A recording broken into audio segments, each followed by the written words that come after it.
আসসালামু আলাইকুম ওয়া রাহমাতুল্লাহি ওয়া বারাকাতুহু।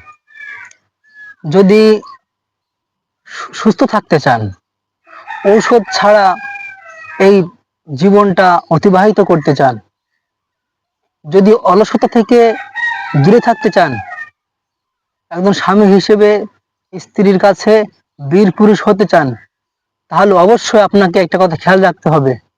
আপনাকে অলসতা পরিত্যাগ করতে হবে, কঠোর পরিশ্রম করতে হবে, শরীরে ঘাম ঝরাতে হবে।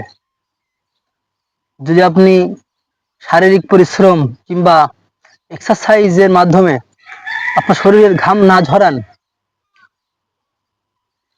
ন্যাচারাল লাইফস্টাইল ফলো না করেন, তাহলে আপনি অসুস্থ হয়ে যেতে পারেন। আর কেউ অসুস্থ হয়ে পড়ে থাকলে একটা পরিবারে কেউ একদিন 5 দিন সবাই দেখবে, পরে আর কেউ দেখবে না। স্ত্রীও দেখবে না, ভাইও দেখবে না, বোনও দেখবে না। মা বাবা হয়তো দুঃখ পেলেও আপন সন্তান হিসেবে সেবা যত্ন করতে পারে। কিন্তু আপনি যদি এক আল্লাহ তাআলার উপর ভরসা করেন, নিয়মিতভাবে শারীরিক ফিটনেস ধরে রাখার জন্য এক্সারসাইজ করেন, আপনি ঔষধবিহীন জীবনযাপন করতে পারবেন ইনশাআল্লাহ। তো বেশি কথা না বলে সকালে বেলা নিয়মিত 5 মিনিট এই ব্যায়ামটি করুন। প্রথমে 20-10 মিনিট ওয়ার্ম আপ করুন। ওয়ার্ম আপ হচ্ছে একটু দৌড়ানো, একটু ঘাম ঝরানো, যাতে শরীরের সমস্ত অঙ্গ প্রত্যঙ্গে রক্ত প্রবাহ ভালোভাবে হয়। তারপরে আপনি এই ব্যায়ামটি করুন।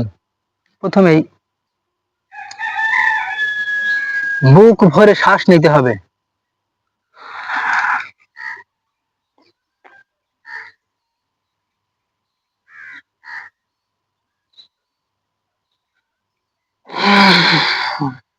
শ্বাস ছাড়ুন, আবার শ্বাস নিন।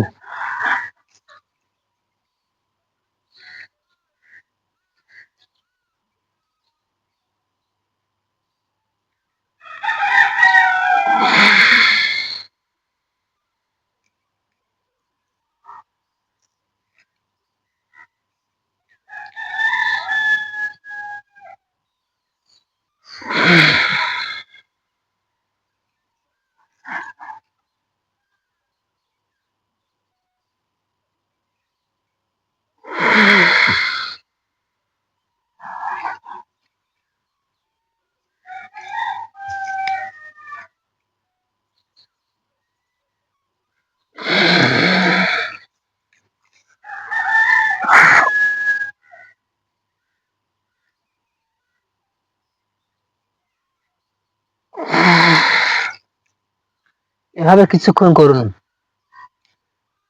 যদি কারোর ঘাড়ে ব্যথা হয়ে থাকে, তাহলে অবশ্যই এই ব্যায়ামটি করবেন। ইনশাআল্লাহ ঘাড়ে ব্যথা চলে যাবে। নিজের ঘরে, বাড়ির পাশে, ঘাসের উপরে, বেডের উপরে এটি করতে পারেন। এটি করার জন্য বেশি জায়গা লাগবে না। শুধু মনে আত্মবিশ্বাস আপনার থাকতে হবে। খানিকক্ষণ পিছনে করুন। এই কাজটি এভাবে করতে পারেন। আপনার ঘাড়ে ব্যথা ইনশাল্লাহ দূর হয়ে যাবে। অবশ্যই ব্যায়াম করার সময় আপনি মুসলিম হয়ে থাকলে অবশ্যই মহান রব্বুল আলামিনের জিকির করতে ভুলবেন না। সুবহানাল্লাহ, আলহামদুলিল্লাহ, আল্লাহু আকবার, লা ইলাহা ইল্লাল্লাহ, সুবহানাল্লাহ, ওয়ালহামদুলিল্লাহ, লা ইলাহা ইল্লাল্লাহ। এরকম করুন, হাতের কবজির ব্যায়াম হবে। ভাই, সুস্থ থাকতে হলে আপনাকে অবশ্যই পরিশ্রম করতে হবে। অলসভাবে বসে থাকলে কোনো কাজই হবে না। নামাজও ঠিক মতো পড়তে পারবেন না। অলসতা করলে নামাজে মনোযোগ বসবে না, কোনো কাজে মনোযোগ আসবে না। এগুলো নিয়মিত করুন। এবার খানিকক্ষণ এই ব্যায়াম করুন, ঘাড়ে ব্যথা চলে যাবে। এইভাবে 5-6 মিনিট। তারপরে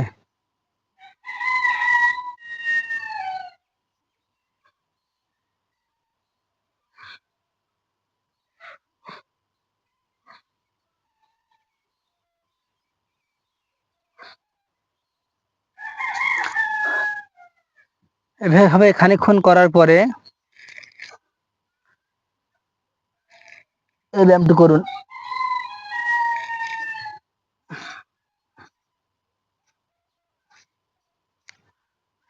ভাই, এই ব্যায়াম করতে গেলে কিন্তু আপনার 1 বিঘা জায়গা লাগবে না, আপনি ঘরে বসে করতে পারবেন। শুধু দরকার একটু মনোবল, একটু আত্মবিশ্বাস। এই বয়সে আমি যদি পারি, আমার মতো যারা এই বয়সে আছে তারা কেন পারবে না? অবশ্যই পারতে হবে, সুস্থ থাকতে হবে। আল্লাহর রহমতে নামাজ পড়তে ভালো লাগবে, লেখাপড়া করতে ভালো লাগবে, সব কাজে মনোযোগ বসবে।